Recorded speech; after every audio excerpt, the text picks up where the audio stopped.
na guys. Ito na ang finished product natin.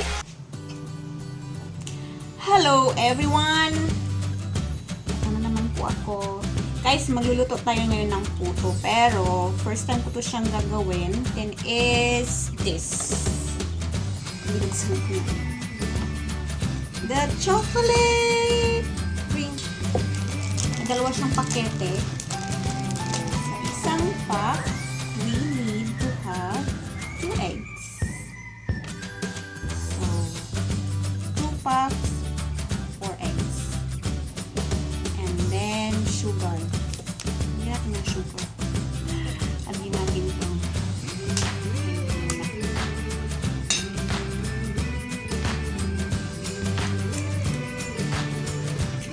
Kasi yung regular lang na puto sa isang cup, ano lang kasi yun, kailangan lang yung 2 eggs. Tapos, 3 na sugar, white sugar.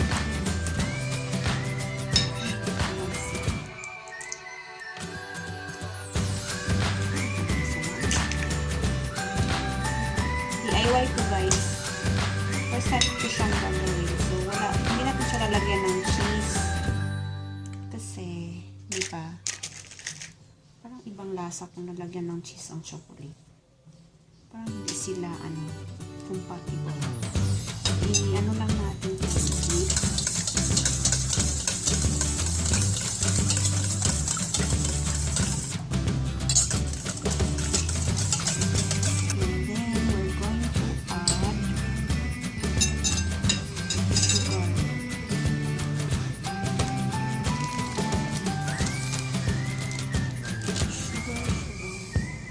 Ko na inano report. Tansya lang tayo nito para tayo ano.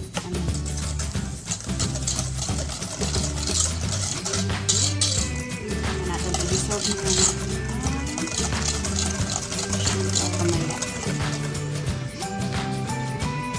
Natin i-dissolve ang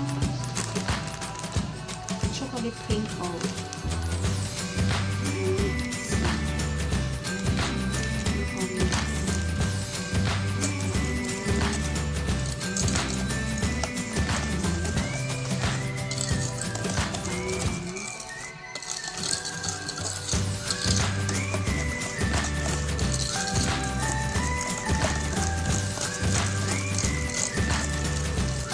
Dalawang pack na ito guys.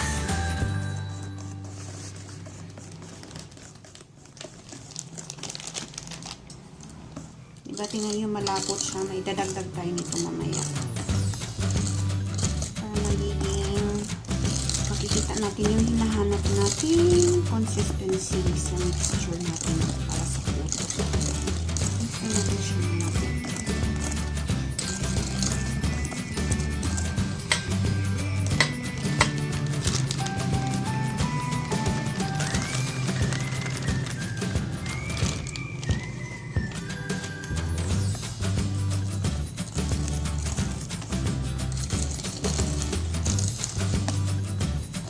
So, kasi ganito, exercise nito.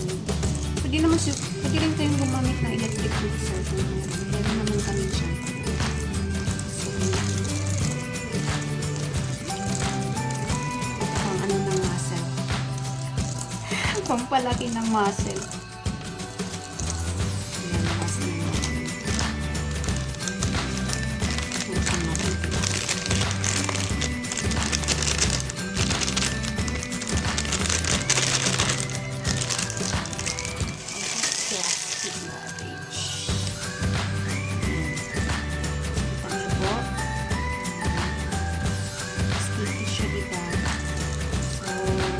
Ganito yung mixture nyo, hindi to siya pwede. Masyado lang siyang malapot. Magiging medyo ito. Hindi magiging malambot yung puto nyo. Siya soft and fluffy. So, ang idadagdag natin ito is this. Evaporated milk.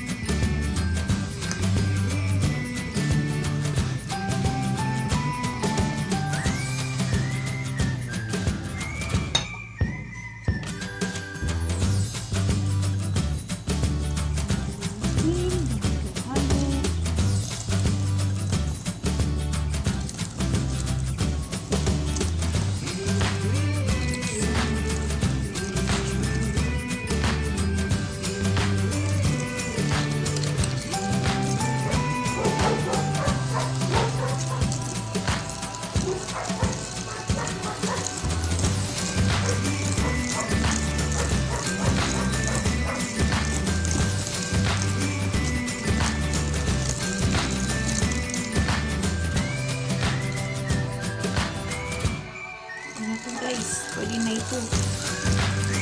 Diba? Ang ganda ng ano niya, consistency niya. Hindi siya malabot, hindi rin siya sa sorry po sa kapitbahay namin aso, maingay. Pero tahimik yung mga aso namin dito sa loob, sa bahay, natutulog. Ayan. So, okay na to siya. Okay na to. Para siyang ano, champurado. Para to na yung gusto kong kumain ng champurado. Ang bango ng chocolate.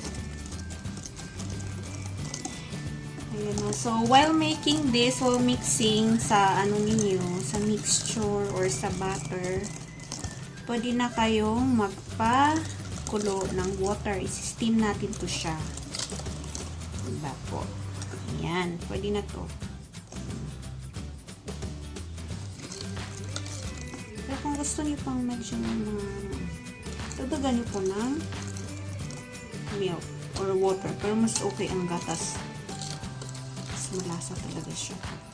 Evaporated milk na ito po. Kahit anong brand basta. Evaporated milk.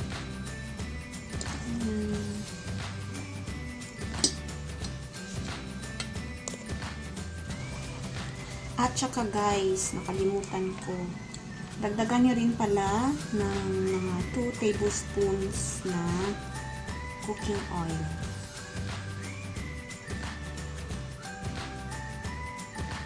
Ito.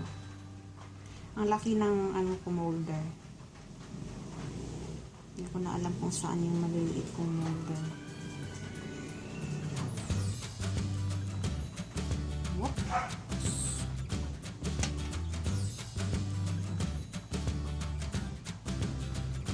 So guys, 6 lang yung laman ng steamer kasi malalaki yung ano ko in-molder. So, ilalagay na natin to doon. Pwede ko na kumukulo na yung ano natin water.